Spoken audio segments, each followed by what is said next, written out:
Good afternoon সবাইকে। সবাই ভালো আছো আশা করি। আজকে ডিএলএড পার্ট 1 এর 4th এপিসোডের অনলাইন ক্লাসে সবাইকে স্বাগত জানাচ্ছি। আজকে চাইল্ড স্টাডিজ অর্থাৎ CC01 থেকে ইউনিট নম্বর 2 থেকে আমি আজকে যে প্রশ্নটা আলোচনা করব সেটি হচ্ছে যে চলন দক্ষতা কাকে বলে। শৈশবকালের সাধারণ কিছু চলন দক্ষতা সম্বন্ধে আলোচনা করো। চলন দক্ষতার শিক্ষাগত তাৎপর্য এবং দৈহিক চলন বিকাশের সুযোগ সৃষ্টির জন্য শিক্ষক ও পিতামাতার ভূমিকা আলোচনা করো। কয়েকটি পার্টে প্রশ্নটি আমি রেখেছি। এটি হচ্ছে চলন দক্ষতা কাকে বলে 2 নম্বর, তারপরে হচ্ছে শৈশবকালে সাধারণ কিছু চলন দক্ষতা সম্বন্ধে আলোচনা করো, এটি 4 নম্বরের প্রশ্ন। আর শিক্ষাগত তাৎপর্য 5 এবং দৈহিক চলন বিকাশের সুযোগ সৃষ্টির জন্য পিতামাতার ভূমিকা 5, এরকম করে টোটাল 16 নম্বর একটি লং প্রশ্ন। এটি তোমাদের জন্য খুবই গুরুত্বপূর্ণ একটি প্রশ্ন, তো এটি আজকে আলোচনা করব। প্রথমে আসছি যে চলন দক্ষতা কাকে বলে। তো চলন দক্ষতা শুরু করার পূর্বে প্রথমে আমরা আলোচনা করে নেব যে চলন কাকে বলবো। তো চলন হলো এক প্রকার সূক্ষ্ম সংযোগমূলক অবস্থা যেখানে ক্ষুদ্র ক্ষুদ্র পেশি প্রধান ভূমিকা গ্রহণ করে থাকে। এখানে একটা জিনিস উজ্জ্ব রয়েছে, এখানে যে জিনিসটা এখানে বলা হয়েছে সেটা হচ্ছে সূক্ষ্ম সংযোগমূলক অবস্থা। তো সংযোগমূলক অবস্থা ঘটানোর জন্য সংযোগ করতে গেলে দুটি বিষয়ের প্রয়োজন। এখানে কি কি বলা আছে, একটা হচ্ছে ক্ষুদ্র ক্ষুদ্র পেশি। ক্ষুদ্র ক্ষুদ্র পেশির সঙ্গে যে জিনিসটা এখানে উজ্জ্বল রয়েছে সেটা হচ্ছে স্নায়ুতন্ত্র। আমাদের শরীরের মধ্যে যখন স্নায়ুর সঙ্গে ক্ষুদ্র ক্ষুদ্র পেশির সংযোগ হয়, সংযোগমূলক অবস্থা তৈরি হয়, হ্যাঁ, তখন কি হয়, ওই সমস্ত পেশিগুলো প্রধান ভূমিকা গ্রহণ করে থাকে। এবং এই প্রধান ভূমিকা গ্রহণ করার ফলে কি হয়, আমরা হাত পা মাথা ঘাড় এগুলো কিন্তু মুভমেন্ট করাতে পারি। তো এই টোটাল বিষয়টাকে বলা হয় হচ্ছে চলন। এবার আমরা এসো দেখে নিই চলন দক্ষতার সংজ্ঞা। চলন দক্ষতা আমরা কাকে বলবো। তো চলন দক্ষতা হলো সূক্ষ্ম সংযোগমূলক অবস্থা সমন্বিত ক্ষুদ্র ক্ষুদ্র পেশি ও একাধিক স্নায়ু যখন স্বতঃস্ফূর্ত, দ্রুত, বাধাহীন এবং সাবলীলভাবে কোনো কাজ সম্পন্ন করতে পারে, তখন তাকেই আমরা বলবো চলন দক্ষতা। এবার আসছি নেক্সট পয়েন্টে, বিতে যেটি বলা হয়েছে সেটি হচ্ছে শৈশবকাল এবং চলন দক্ষতা। তো চলন দক্ষতা হচ্ছে এক প্রকার দক্ষতা, স্কিল। তো স্কিলের জন্য কিন্তু আমাদের যে শৈশবকাল রয়েছে সেটি কিন্তু ভীষণ গুরুত্বপূর্ণ একটি সময়। কারণ কি, শৈশবকালে কি হয়, শৈশবকালটাকে বলা হয়ে থাকে আমাদের বিভিন্ন মতভেদ থাকলেও আমাদের প্রায় 1 মাস থেকে 6 বছর বয়স পর্যন্ত সময়কালকে মোটামুটি শৈশবকাল হিসেবে বলা হয়ে থাকে। তো এই সময়টাতে কি হয়, কেন গুরুত্বপূর্ণ, কারণ এই শৈশবকালেই শিশুদের শরীর থাকে নমনীয়, তাদের কৌতূহল থাকে অফুরন্ত, এবং তাদেরকে যখন কোনো কাজ করতে দেওয়া হয়, যদি সেই কাজে তারা ব্যর্থ হয় তাহলে কি হয়, তারা কিন্তু কাজটিকে আবার যদি তাদের করতে বলা হয় তারা কিন্তু কখনো নিরুৎসাহিত হবে না। কিন্তু বয়স্ক কাউকে যদি কোনো কাজ দেওয়া হয়, সেই কাজে যদি সে একবার ব্যর্থ হয়, সে কিন্তু বারবার করতে তার মধ্যে একটা বিরক্তি ভাব জন্মাবে। কিন্তু শিশুদের মধ্যে কিন্তু সেই বিরক্তি ভাবটা আসে না। ঠিক আছে। এছাড়া শৈশবকালে কি হয়, তাদের মধ্যে দক্ষতার সংখ্যা কম থাকে, তার জন্য তাকে নতুন দক্ষতা শেখানোটা সহজ হয়। তারা সহজেই কৌতূহলী হয়ে পড়ে দক্ষতা শেখার জন্য। তার জন্য এই চলন দক্ষতা শেখার পক্ষে শৈশবকাল হচ্ছে সবথেকে উপযুক্ত সময় এবং গুরুত্বপূর্ণ সময়। নেক্সট আমি সিতে যেটি বলা হয়েছে শৈশবকালের সাধারণ কিছু চলন দক্ষতা। তো এই চলন দক্ষতাকে মূলত দুটি ভাগে ভাগ করা যায়। একটা হচ্ছে হাত ভিত্তিক দক্ষতা, আরেকটি হচ্ছে পা ভিত্তিক দক্ষতা। তো প্রথমে আমি হাত ভিত্তিক দক্ষতা নিয়ে আলোচনা করব।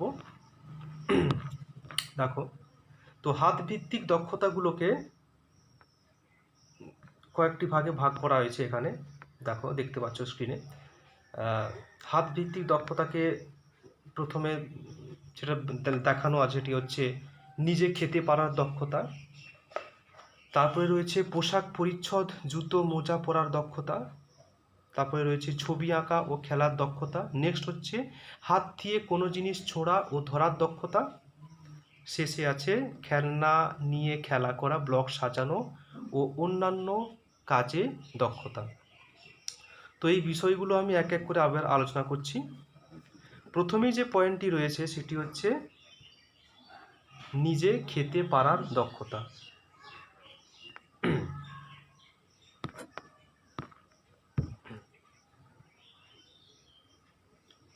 আচ্ছা, তো দেখো যে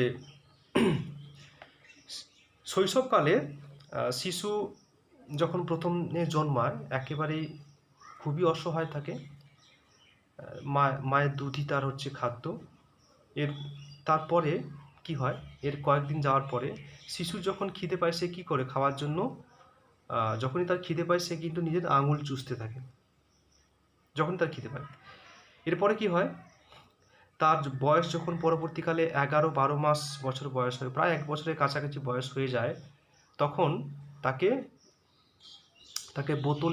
বোতল দুধ তাকে খাওয়ানো হয়। সে সময় কী করে, বোতল দুধ যখন খাওয়ানো হতে থাকে সে তখন হাত দিয়ে সেটাকে ধরার চেষ্টা করতে পারে, কিন্তু তার আঙুলের গঠন অর্থাৎ আঙুলের পেশিগুলো কিন্তু সুগঠিত না হওয়ার জন্য কিন্তু আঙুল দিয়ে বোতলটাকে ধরতে পারে না, থাবা দিয়ে ধরে। এবার প্রায় 2 থেকে 2.5 বছর বয়সে কিন্তু সে আঙুল দিয়ে বোতল, চামচ, কাপ এগুলো কিন্তু ধরতে শিখে যায় আস্তে আস্তে। এবারে তার যখন 3 বছর বয়স হয় তখন তার আরেকটু সুগঠিত হয় হাতের আঙুল পেশিগুলো। তখন সে কী করে, যে সে মাখনে ছুরি দিয়ে রুটিতে ছুরি দিয়ে মাখন লাগাতে পারে। এর পরবর্তীকালে যখন প্রায় 5-6 বছর বয়স হয় তখন কিন্তু সে নিজেই খেতে শিখে যায়। তো এইভাবে শৈশবকালে নিজে খেতে পারার দক্ষতা, সেই দক্ষতার কিন্তু আস্তে আস্তে উন্নতি ঘটতে শুরু করে। আসছি 2 নম্বর পয়েন্টটাতে, সেটিতে বলা হয়েছে পোশাক পরিচ্ছদ ও জুতো মোজা পরার দক্ষতা। শৈশবকালে শিশুর বয়স যখন 3-4 বছর হয় তখন কিন্তু সে তার নিজের জামা প্যান্ট বা টুপি, মোজা, জুতো এগুলো কিন্তু আস্তে আস্তে পরতে খুলতে পারে। 3 বছর বয়সে সে সুন্দরভাবে জামা খুলতে পারে, পরতেও পারে। এবারে তার যখন আরেকটু বেশি বয়স হয়, 4 বছর যখন বয়স হয় তখন সে জুতোর ফিতে বাঁধতে পারে, জুতোটাও পরতে পারে। তো এই যে স্কিলগুলো তার এই সময় অর্থাৎ 3 থেকে 4 বছর বয়সের মধ্যে কিন্তু এই সমস্ত দক্ষতাগুলো সে সম্পূর্ণভাবে শিখে যায়। এবার আসছি 3 নম্বর যে পয়েন্টটি, সেটি হচ্ছে ছবি আঁকা ও লেখার দক্ষতা। তো একটু আগে আমি যেটা বলেছিলাম যে 2 থেকে 2.5 বছর বয়সে শিশুর আঙুলগুলো মোটামুটি একটু সুগঠিত হয়ে যায়, যার জন্য সেই সময় কি করে শিশু পেন্সিল বা চকখড়ি এগুলো কিন্তু ধরতে পারে, সক্ষম হয়। তা সক্ষম হওয়ার দরুন সে কিন্তু দাগ টানতে পারে, বাঁকা দাগ, কিন্তু সে সূক্ষ্ম কিন্তু কোনো রেখা টানতে পারে না, যার জন্য ওই সময় সে কিন্তু দাগ টানতে পারলেও ছবি আঁকতে পারে না। এবারে পরবর্তী সময়ে তার যখন 5-6 বছর বয়স হয় মোটামুটি, তখন হাতের আঙুলের পেশিগুলো সুগঠিত হওয়ার জন্য তখন সূক্ষ্ম রেখা টানতে সমর্থ হয় এবং ছবি আঁকতেও তখন সেই সময়টা পারে। মোটামুটি একটা মানুষের আকৃতি আঁকে 5-6 বছর বয়সে এবং এই বয়সেই সে অক্ষরগুলো লিখতে সম্পূর্ণভাবে সক্ষম হয়ে যায়। এবার আসছি 4 নম্বর পয়েন্টে, যেটিতে বলা হয়েছে হাত দিয়ে কোনো জিনিস ছোঁড়া ও ধরার দক্ষতা। তো এই যে বিষয়টি,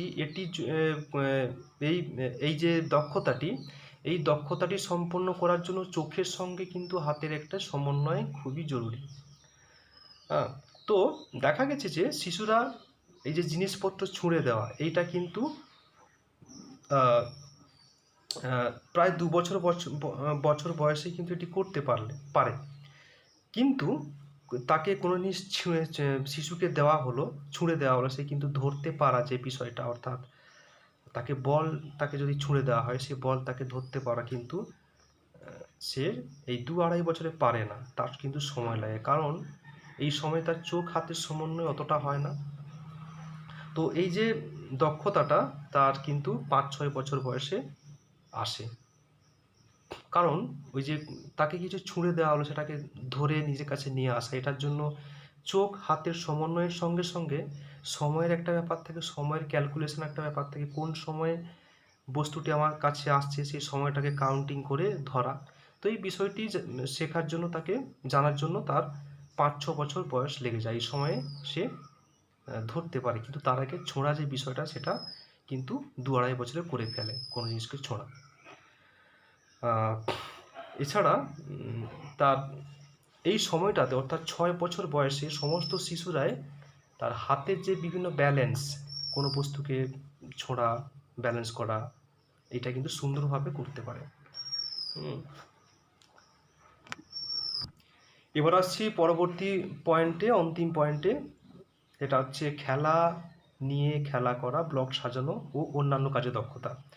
তো শিশুর যখন 2 থেকে 2.5 বছর বয়স হয়, তখন সে কী করে, যে বিভিন্ন ব্লক সাজানো, ব্লক বলতে বোঝায় বিভিন্ন কালারের ব্লক আর কি, বাক্সের মানে কি বলবো, চৌকানো জিনিস, যেগুলোকে নিয়ে শিশুরা কোনো একটা আকৃতি বানায়, ঘর বানায়, বাড়ি বানায়, এগুলো বানায়, আকৃতি বানায়।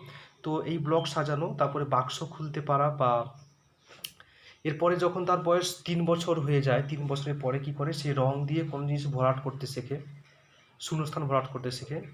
এর পরবর্তীকালে যখন তার 5 বছর বয়স হয়, তখন থেকে আরও একটু ভালো ধরনের খেলা, অর্থাৎ সে বালি কাদা দিয়ে কোনো বিষয়কে রং করা, কোনো মূর্তি বানানো, বা কোনো জিনিস তৈরি করা, এরকম গঠনমূলক কাজ, বা মালা তৈরি করা, কাগজের ফুল বানানো, এগুলো কিন্তু কাজে দক্ষ হয়ে ওঠে তার যখন বয়স 6 বছর হয়ে যায়।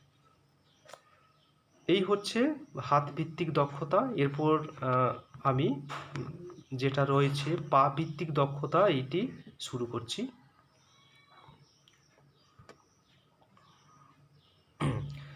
তো দেখো, হাতের মতো আমাদের পা ভিত্তিক যে সমস্ত দক্ষতা রয়েছে, সেটিও কিন্তু শৈশবকালে শুরু হয়ে যায় এবং সেটি সুগঠিত হয় আস্তে আস্তে। তো চলো আলোচনা করছি পা ভিত্তিক কী সমস্ত দক্ষতা শিশুদের মধ্যে হয়। তো নবজাত শিশুর মধ্যে দেখা যায় যে যখন একেবারে সে ছোট থাকে, তখন সে বিছানায় শুয়ে শুয়েই কী করে, যে পা নাড়াতে শুরু করে। আমরা অনেক সময় বলি না, সাইকেল চালাচ্ছে, সাইকেলিং করছে। তো এরপরে শিশু যখন 6 মাস বছর বয়স হয়, 6 মাস বছর বয়সে সে হামাগুড়ি দিতে শুরু করে। এরপরে তার বয়স যখন 6 মাস বয়সে ছাড়া নিজের চেষ্টাতে সে উঠে বসতেও পারে।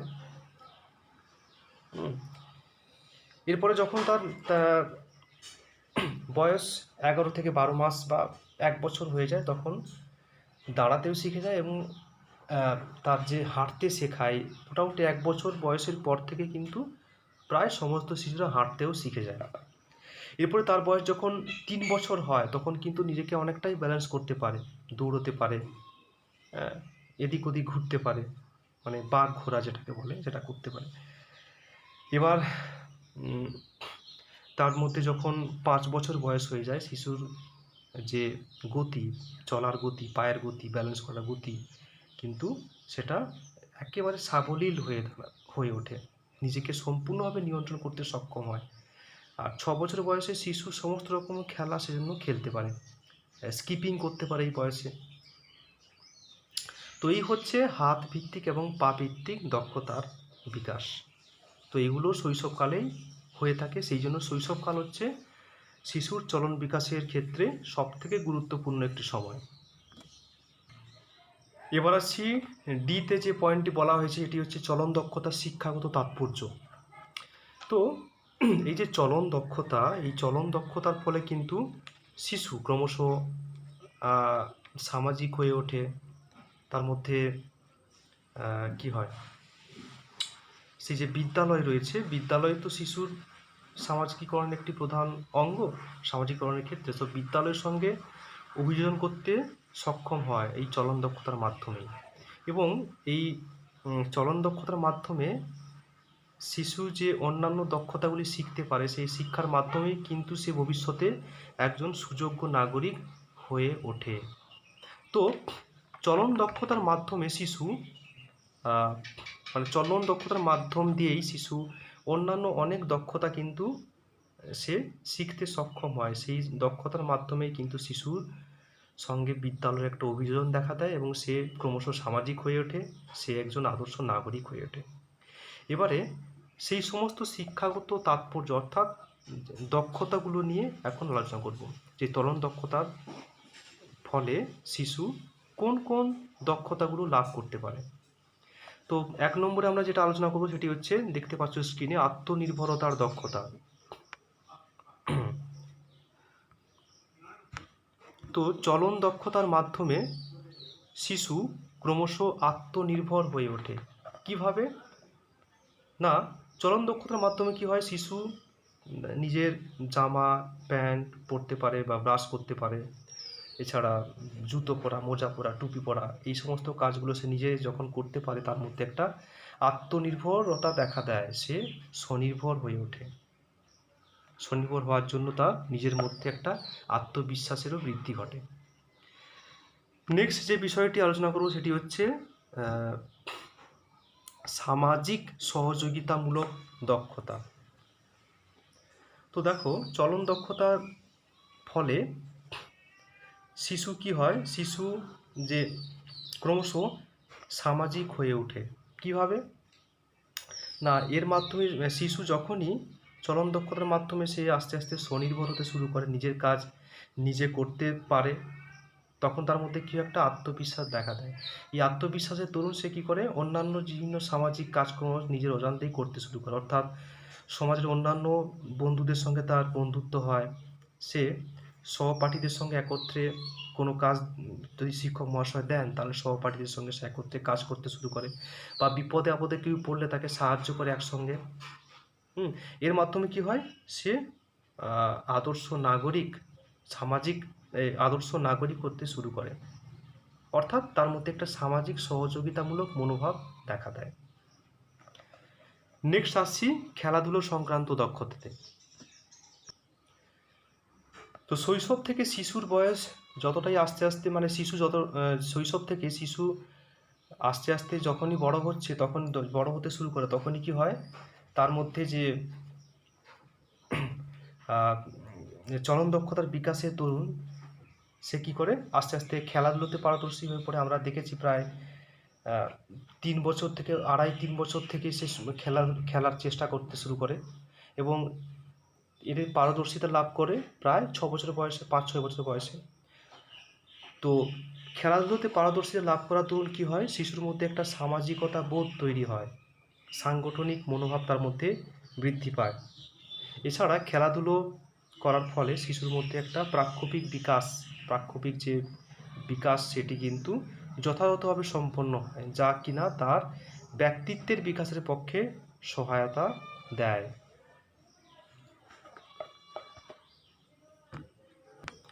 এবার আসছি 4 নম্বর পয়েন্টে, যেটি হচ্ছে বিদ্যালয় কেন্দ্রিক দক্ষতা।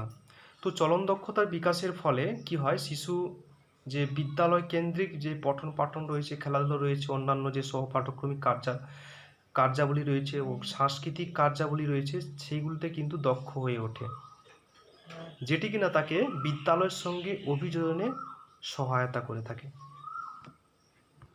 আসছি শেষ পয়েন্টে, এটিতে বলা হয়েছে যে অন্যান্য সহপাঠক্রমিক দক্ষতা। তো অন্যান্য সহপাঠক্রমিক দক্ষতা বলতে যে বিদ্যালয়ে পঠন পাঠন ছাড়াও যে সমস্ত বিষয়গুলো রয়েছে, অর্থাৎ ড্রয়িং, পেন্টিং, ক্লে মডেলিং, কাগজের কাজ, কাঠের কাজ, এছাড়া যে ব্রতচারীর যে ব্যাপারগুলো রয়েছে, খেলাধুলো, এছাড়া যে অন্যান্য সামাজিক ইস্যু নিয়ে যে অন্যান্য কার্যাবলীগুলো রয়েছে, সামাজিক সচেতনতামূলক যে কার্যাবলী, তো এই সমস্ত কাজে সে ক্রমশ দক্ষ হয়ে ওঠে। এর ফলে কি হয়, সে আস্তে আস্তে যেমন বিদ্যালয়ের সঙ্গে অভিযোজনে সক্ষম হয়, তেমনি সে সমাজের সঙ্গেও অভিযোজনে সক্ষম হয়ে ওঠে। এবার আসছি শেষ পয়েন্টে, যেখানে বলা হয়েছে যেটা দৈহিক চলন বিকাশের সুযোগ সৃষ্টির জন্য শিক্ষক ও পিতামাতার ভূমিকা। তো এখানে প্রথম পয়েন্টে আলোচনা করব শিক্ষকের ভূমিকা কী হতে পারে, 2 নম্বর হচ্ছে পিতামাতার ভূমিকা কী হতে পারে। প্রথমে আসছে শিক্ষকের ভূমিকা। তো দৈহিক চলন বিকাশের সুযোগ সৃষ্টির জন্য শিক্ষক কি করবেন না, শিক্ষক বিদ্যালয়ে যে শরীরচর্চা, যোগাসন বা বিভিন্ন ধরনের হাতের কাজ, যে এই সমস্ত বিষয়গুলো রয়েছে সেইগুলোর কিন্তু ব্যবস্থা করবেন। 2 নম্বরে বলা যায় যে দৈহিক চলন বিকাশের সুযোগ সৃষ্টির জন্য শিক্ষক মহাশয় বিভিন্ন খেলাধুলো ছাড়াও যে নাচ গান, এছাড়া বিভিন্ন অঙ্গ সঞ্চালনমূলক কাজ, এছাড়া ব্রতচারী বা এছাড়াও আনন্দদায়ক কিছু খেলা যেরকম হচ্ছে মাংস চুরি বা দৌড় কানামাছি খেলা, এই সমস্ত খেলার কিন্তু শিক্ষক মহাশয় ব্যবস্থা করবেন। 3 নম্বরে আসছি। 3 নম্বরে যেটা বলা যায় সেটি হচ্ছে যে প্রত্যেক শিক্ষার্থী যাতে সমস্ত রকমের সহপাঠক্রমিক কার্যাবলীতে অংশ নেয় তা কিন্তু দেখা শিক্ষকের অবশ্যই কর্তব্য হওয়া উচিত। 4 নম্বরে বলা যায় যে কোনো শিক্ষার্থী যদি তার যদি কোনো দৈহিক সঞ্চালনের বিকাশ যদি যথাযথ না হয় তাহলে তার কারণটি খুঁজে বের করতে হবে শিক্ষক মহাশয়কে, এবং কারণটি খুঁজে বের করে তার প্রতিকারের ব্যবস্থা কিন্তু তাকে করতে হবে। 5 নম্বর পয়েন্ট। 5 নম্বরে বলা যায় যে শিশুরা যাতে বিভিন্ন সামাজিক কাজে অংশগ্রহণ করতে পারে তার ব্যবস্থা শিক্ষক মহাশয়কে করতে হবে। 6 নম্বরে বলা যায় শিক্ষক মহাশয় অবশ্যই তার কার্যাবলীর মধ্যে দলগত খেলার ব্যবস্থা করবেন, কারণ এর মাধ্যমেই শিশুর মধ্যে সহযোগিতামূলক এবং মনোভাব গড়ে ওঠে, তার মধ্যে সহমর্মিতা, নেতৃত্ব দেওয়ার ক্ষমতা, ক্ষমাসুলভ গুণ বা যেটা হয় যে সমস্যার সমাধান করার ক্ষমতা কিন্তু তার মধ্যে বৃদ্ধি পায়। তো তার জন্য তাকে শিক্ষক মহাশয়কে অবশ্যই দলগত খেলার ব্যবস্থা রাখতেই হবে। শেষে বলা যায় যে বিদ্যালয় ভিত্তিক পঠন পাঠন এবং বা স্বপাঠক্রম বিভিন্ন কার্যাবলীতে সমস্ত শিক্ষার্থীকে এক দৃষ্টিতে যাতে দেখেন শিক্ষক মহাশয় তা কিন্তু খুব ভালো করে খেয়াল রাখতে হবে। তিনি কারো প্রতি যাতে পক্ষপাতিত্বমূলক মনোভাব না দেন তার প্রতি কিন্তু সজাগ দৃষ্টি রাখতে হবে। এবার আসছি পিতামাতার ভূমিকা নিয়ে। পিতামাতার ভূমিকাতে প্রথমেই যে বিষয়টি বলার সেটি হচ্ছে যে সুস্থ শরীর বিকাশের জন্য, চলন বিকাশের জন্য কিন্তু আমাদের অবশ্যই একটা সুস্থ শরীর প্রয়োজন। তার জন্য কি প্রয়োজন, যে পুষ্টিকর খাদ্যের ব্যবস্থা করা। তো পিতামাতাদের কি করতে হবে, সহজ পাচ্য এবং পুষ্টিকর খাদ্যের ব্যবস্থা করতে হবে। নাম্বার 2, শিশুরা যাতে যথাযথ স্বাস্থ্যবিধি মেনে চলে, অর্থাৎ পরিষ্কার পরিচ্ছন্ন থাকা, নখ চুল ঠিকভাবে কাটা বা খাবার আগে হাত ধোয়া, তো এই সমস্ত যে স্বাস্থ্যবিধিগুলো যাতে মেনে চলে তার জন্য কিন্তু অভিভাবকদের দৃষ্টি দিতে হবে। 3 নম্বর বিষয়, এটি অন্যতম একটি গুরুত্বপূর্ণ বিষয়, এটি হচ্ছে যে পিতামাতাকে অবশ্যই গৃহ পরিবেশকে সুস্থ এবং স্বাভাবিক রাখতে হবে, কারণ গৃহ পরিবেশ যদি সুস্থ এবং স্বাভাবিক না থাকে তাহলে তার কিন্তু একটা খারাপ প্রভাব মনের ওপরে পড়বে, এবং মন কিন্তু শরীরকে প্রভাবিত করে, আর শরীর প্রভাবিত হলে কিন্তু সেটি চলন বিকাশের ক্ষেত্রেও কিন্তু একটি পরোক্ষভাবে প্রভাব ফেলবে। তাই গৃহ পরিবেশকে সুস্থ স্বাভাবিক রাখা পিতামাতার অন্যতম একটি কাজ। 4 নম্বর বিষয়, পিতামাতাকে অবশ্যই শিশু যাতে খেলাধুলা বা অন্যান্য সাংস্কৃতিক কার্যাবলীতে অংশ নিতে পারে তার জন্য তাকে উৎসাহিত করতে হবে। শেষে বলা যায় যে পিতামাতাকে অবশ্যই শিশুকে সামাজিক বিভিন্ন যে কাজকর্মগুলো রয়েছে সেগুলোতে, সেই সামাজিক কাজে শিশুকে অবশ্যই উৎসাহ দিতে হবে, সে যাতে আস্তে আস্তে সামাজিক হতে শুরু করে। এই হলো আজকের বিষয়টি আলোচনা। আশা করি সবাই বুঝেছ বিষয়টি। এর পরবর্তী ক্লাসে আমি আবার একটা প্রশ্ন নিয়ে উপস্থিত হব তোমাদের সামনে। ততদিন সবাই ভালো থেকো, সুস্থ থেকো।